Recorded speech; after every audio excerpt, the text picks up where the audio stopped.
Odontogenesis, or teeth development, is a process that includes the development of deciduous teeth, also called milk teeth or baby teeth, and permanent teeth.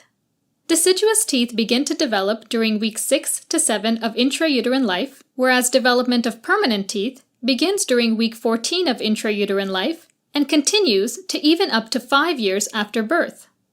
Now, teeth are one of the most diverse organs in humans, both morphologically and functionally. The development of teeth begins around week 6 and from two tissue components, the primitive oral epithelium, derived from ectoderm, and the underlying ectomesenchyme or dental mesenchyme. The dental mesenchyme derives from craniofacial neural crest cells that migrate from the developing midbrain and the first two rhombomeres into the first branchial arch. Now, the oral epithelium and the dental mesenchyme instructs each other in a sequential and reciprocal way to precisely determine the formation and location of highly specialized teeth, such as incisors, canines, premolars, and molars. The tooth development starts with the thickening of the primitive oral epithelium known as the primary epithelial bands, one on each jaw. Each primary epithelial band soon splits into two, an inner or lingual dental lamina and an outer or buccal vestibular lamina. The vestibular lamina subsequently hollows and forms the vestibule of the mouth, which is the space between the alveolar portion of the jaws, lips, and cheeks. Now, signal proteins such as FGFs, BMPs, and ectodisplacin cause the cells within the dental lamina to start proliferating and to invaginate in the positions that correspond to the locations of the future teeth. These localized, enlarged projections within the dental lamina are known as the dental placodes. Next, as the dental placodes continue to proliferate, the tooth undergoes morphogenesis, which results in different teeth shapes.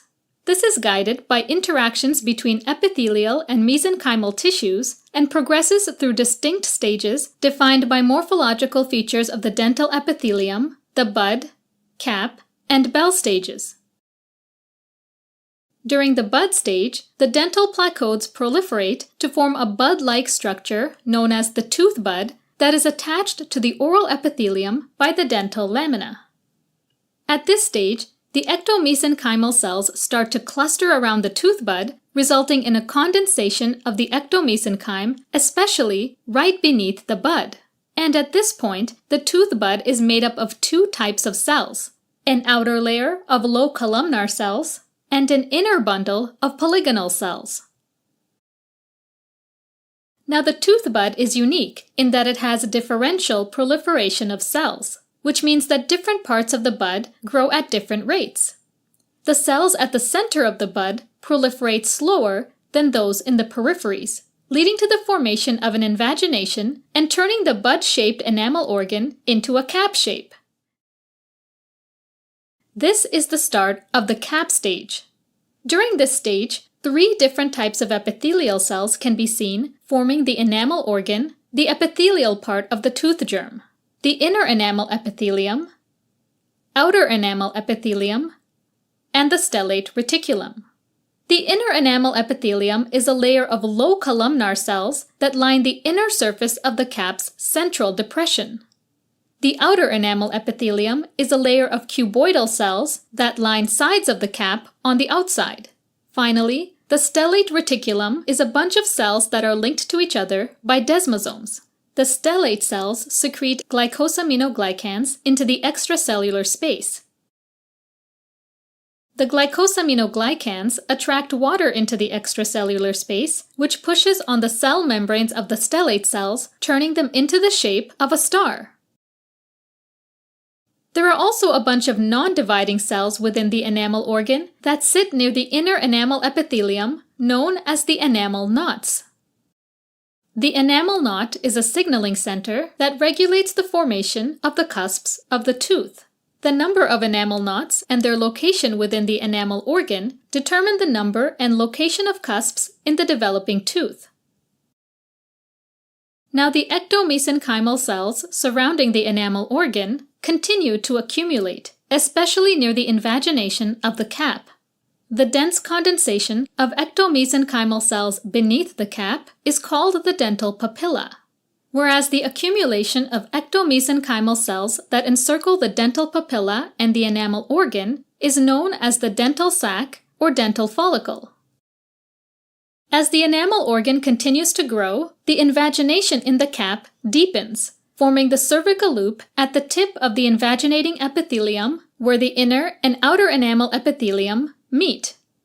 Within the enamel organ, a few epithelial cells between the stellate reticulum and the inner enamel epithelium differentiate into a layer of spindle-shaped cells known as stratum intermedium, and the stellate reticulum start to collapse, reducing the distance between the inner enamel epithelium and the outer enamel epithelium.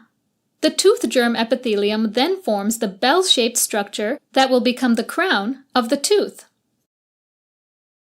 The late bell stage is when morphodifferentiation occurs, where the future shape of the crown, such as incisive, canine, premolar, and molar, is determined. It also marks an important stage of histodifferentiation. Histodifferentiation is the conversion of cells of the dental organ into specialized cells, such as amyloblasts, which produce enamel, and odontoblasts, which produce dentin. Following cusp formation, the inner enamel epithelial cells and the dental papilla cells continue differentiating into amyloblasts and odontoblasts, respectively, down the slope of the cusp and up to the cervical loop. Next, as amyloblasts and odontoblasts continue to secrete the mineralized matrix, the dental lamina will disintegrate, which completely detaches the tooth germ from the oral epithelium. Sometimes, when the dental lamina degenerates, it may leave behind nests of epithelial cells called epithelial pearls. These epithelial pearls can give rise to a bunch of abnormalities in the future.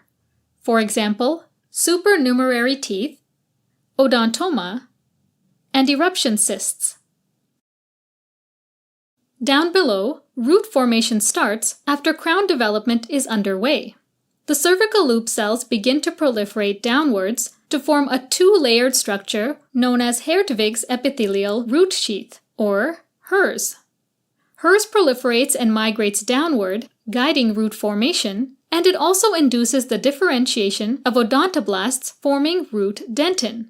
HERS has a limited growth potential, which determines the length of the root. The disintegration of HERS results in the formation of an epithelial network called epithelial rests of molasses, or ERM. This allows the cells of dental follicle to come in contact with root dentin and their differentiation into cementoblasts that deposit cementum on the root surface. The periodontal ligament that connects the tooth to the alveolar bone is formed by fibroblasts differentiating from the dental follicle cells. In addition, the dental follicle gives rise to osteoblasts that form the alveolar bone where the fibers of the periodontal ligament are embedded. These fibers that insert into the cementum and the alveolar bone, providing tooth anchorage, are known as Sharpie's fibers. Permanent teeth develop in a manner similar to that of deciduous teeth, but begins at around week 14 of intrauterine life. The first step in development is the extension of a tiny bit of dental lamina just behind the deciduous tooth bud, called the successional lamina. The successional lamina gives rise to the tooth bud of all the permanent teeth except the molars. The dental lamina in the posterior regions of the jaw bury into the oral epithelium and give off tooth buds that undergo the same stages of development as the deciduous tooth bud. Alright, as a quick recap, teeth begin to develop around week 6 of intrauterine life and can be divided into 3 main morphological stages. After the initiation, the dental lamina forms outpouchings known as dental placodes, which proliferate into enamel organs, which change in shape as they grow, starting as the bud, then cap, and finally the bell stage. At the late bell stage, There's histodifferentiation of inner epithelial cells, becoming amyloblasts, which lay down enamel, and dental papilla cells, which become the dental pulp, and the odontoblasts, which produce dentin. The root of the tooth forms as an extension of cervical loop cells to form the Hertwig's epithelial root sheath. By week 14, all permanent teeth except the molars begin to develop from the successive lamina, whereas the permanent molars begin developing directly from the dental lamina by week 20 and continue till 5 years after birth.